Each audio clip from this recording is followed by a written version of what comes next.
عالم یاد رکھیں کہ ایک دعا ہے برائے حفظ، وہ دلائل النبوہ للبیہقی میں بھی ہے، اور آج کل چھوٹے چھوٹے فضائل قرآن کے جو رسالے ہیں ان کے پیچھے بھی بزرگوں نے چھاپ دی ہے۔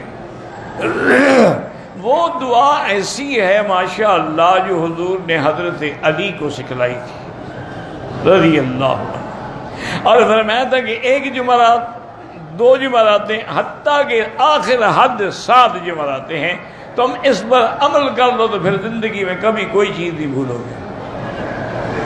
حضرت علی فرماتے ہیں کہ میں نے تو صرف 3 راتیں پڑھی اور اس کے بعد سے لے کر آج تک میں کوئی ایک لفظ بھی نہیں بھولا۔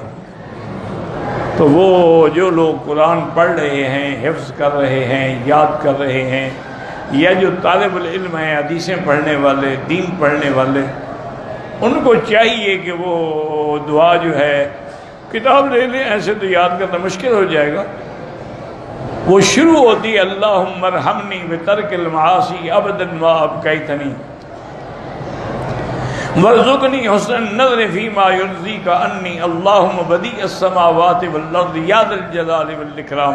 اس سے پہلے 4 رکعت نماز پڑھنی ہے، ہر رکعت میں ایک سورت پڑھنی ہے، پھر یہ دعا مانگنی ہے۔ ایک جمعرات، 2 جمعراتیں، آخری حد 7 جمعراتیں ہیں۔